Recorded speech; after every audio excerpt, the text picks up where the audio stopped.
I think in England we have quite a lot of schools, because we have 5,000 church schools, Church of England schools in England, 5,000 of them.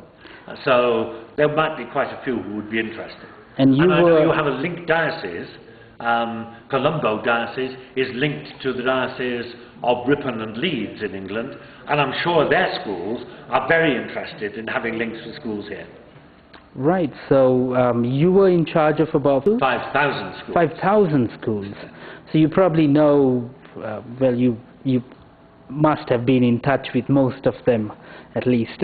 Well, not all of them, because I did the national job, but at every level in every diocese, of which there are 53 in England, 53 dioceses, and each of those has its own director of education and a small team of officers.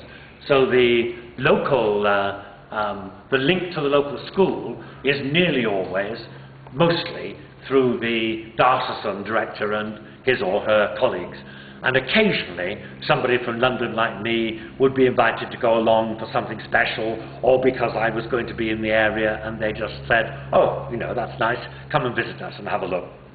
So I would not spend actually a lot of time myself in schools, because I had to spend most of my time working with government officials and so on about the money and the law and the governance and so on, all the kind of relationships between the church and the government, which are so important in England, indeed are so important here also in Sri Lanka.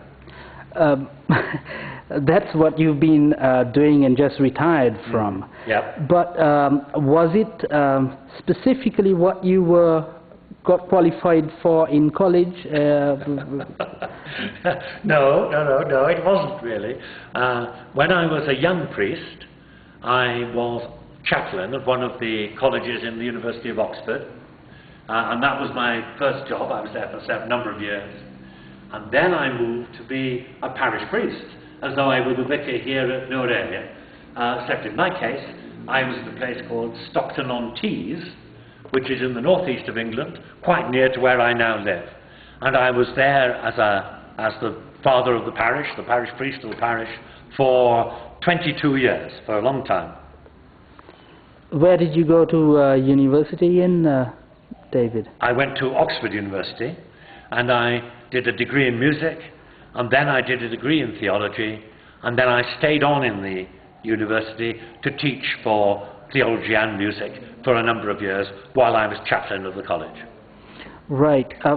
What kind of an opinion would you think, since you've been in a lot of academic situations where the name Sri Lanka would have been mentioned? Yes.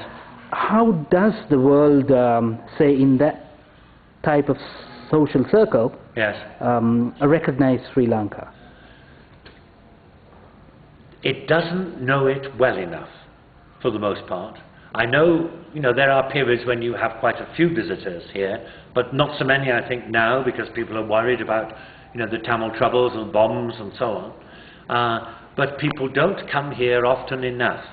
And so what they hear is what they see on the news or read in the newspapers or hear on the radio.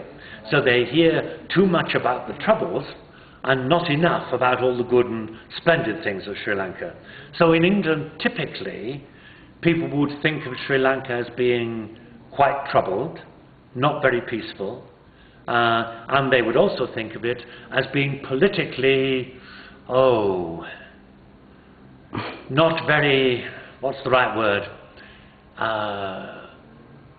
They would think of, most people in England are very sympathetic to the Tamil situation. They don't approve of the violence, they don't approve of the Tamil tigers and bombs and so on, certainly not. And your government is right to address that. But in England, most people do think that there has to be some kind of settlement, political settlement, which gives a good place for everybody in the national life of Sri Lanka, a good place for everybody. Now, it's very easy for me to say that. It's very hard for any government to do it, and I'm not wanting to be greatly critical of your government, but I do think that people in England would rejoice if now the government has established a peace. That is wonderful. Now they need to build on the peace. to provide a new political structure, new political partnership, right all over all the country for the future. That would be wonderful. And if your government and the President could achieve that, they would be greatly admired throughout the world. Definitely.